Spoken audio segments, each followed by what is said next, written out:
Andrew, you have 4 different registrations. You have 5 tickets that go back to 2004, 2005, and 2006. Can you prosecute those tickets?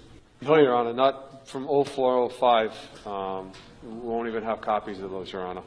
Those matters are going to be dismissed. I wasn't aware of them. Anyway, I'm sorry. Well, Thank you. The issue isn't whether you are aware of them. The issue is whether or not they were placed on the vehicle, and they were. At the time, you were living on 9th Street in Woonsocket.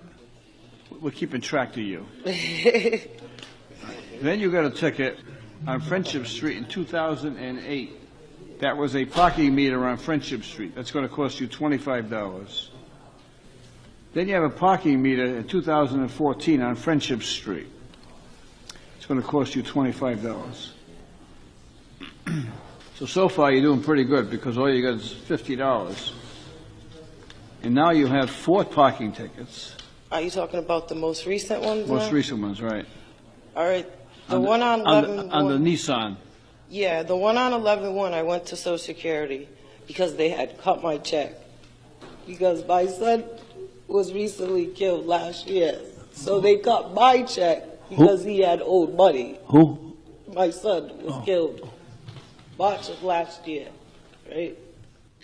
So I was his rep payee. So they took my money because he had owed money. So I had to go to Social Security to fix that matter. When I came out, I had a ticket. Then another time on the 5th, the parking meter wasn't working. I have the picture for that. On 1/4, I was at court because my landlord was trying to evict me. So I was at eviction court. Come out, I got a ticket. Mind you, he won possession of the apartment, so I had to move. So I got a ticket, he won possession of the apartment. Then I get another one because I tried to go to the legal services to try to get help to fix this. All right.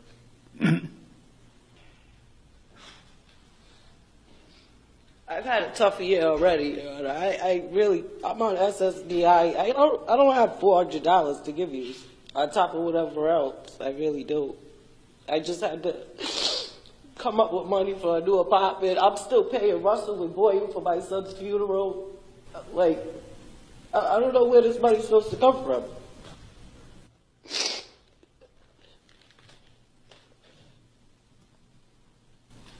I wish I would have got my brother that night and he wouldn't have killed my son. That's why my son's gone. I'm just really having a tough time, Your Honor. I think we can all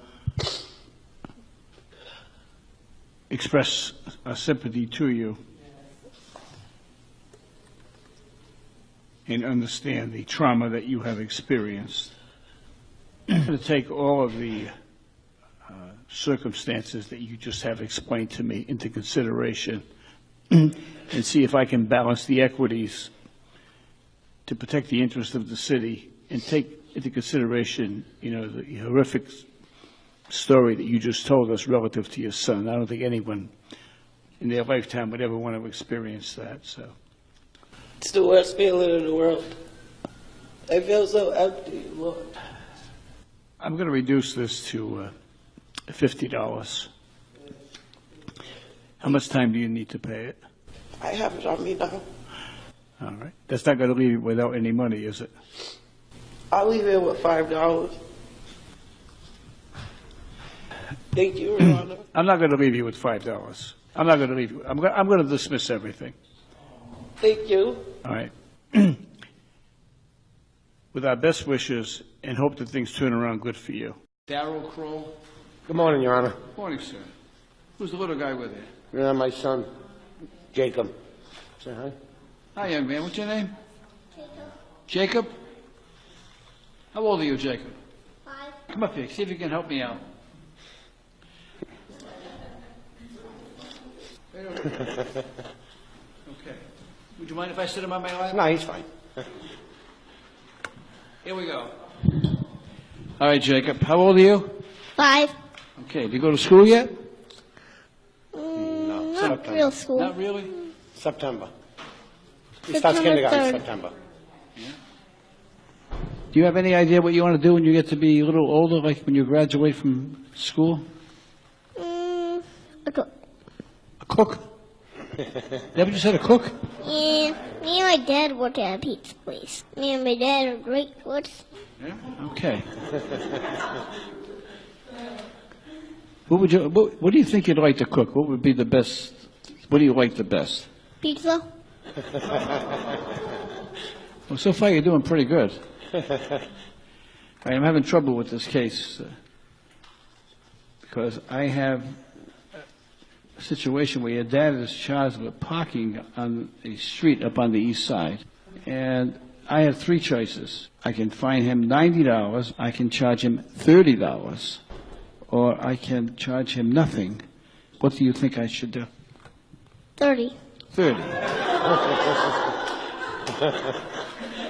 So you're a pretty good judge. Now, there's an old story about King Solomon, who everyone quotes, and King Solomon was all powerful, and usually he would split the difference.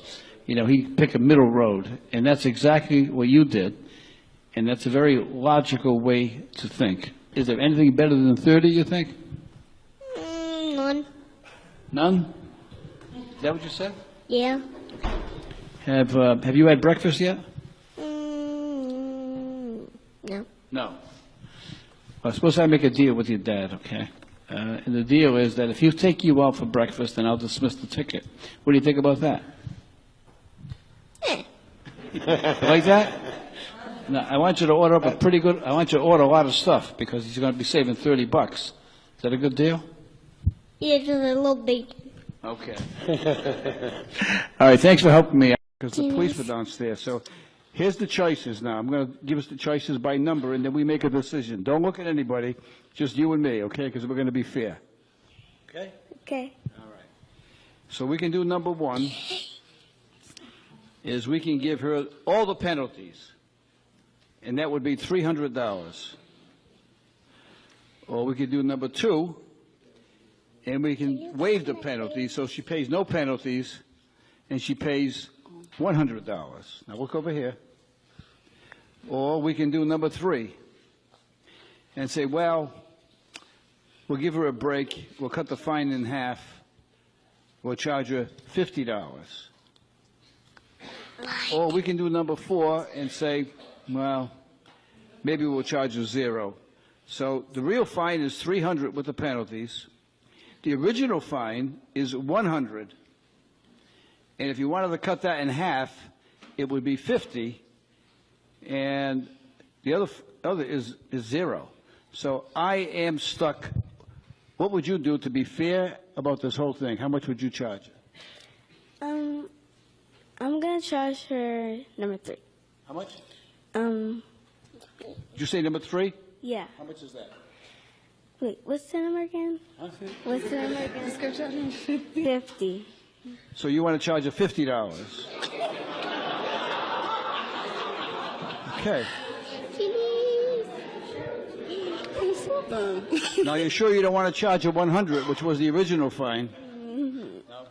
No. Okay, you can't charge her $0, right? No. Can't charge you $0. No. Okay, I want to help.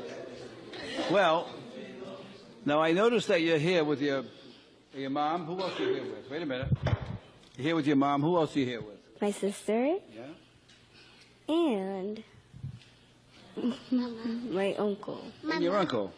Okay. Now, If you know your need to right now, I know you've been here since 8 o'clock in the morning, and it's like 9:20 already, right? Yes. So what did you have for breakfast this morning? I didn't have anything for this morning. My stomach was actually starving. So you have not had breakfast today? pancakes. Oh. Well, suppose I make a deal with your mom, okay? That if she buys you breakfast when you leave, that I'll dismiss it. Is that a good deal? Yes. She wants your money. So I'll charge her $0 if she buys you breakfast, if you say it's okay. But if you say it's not okay, then she's going to pay the $50. What do you think? Breakfast. Breakfast. Okay. Well, thank you so much. You did a great job.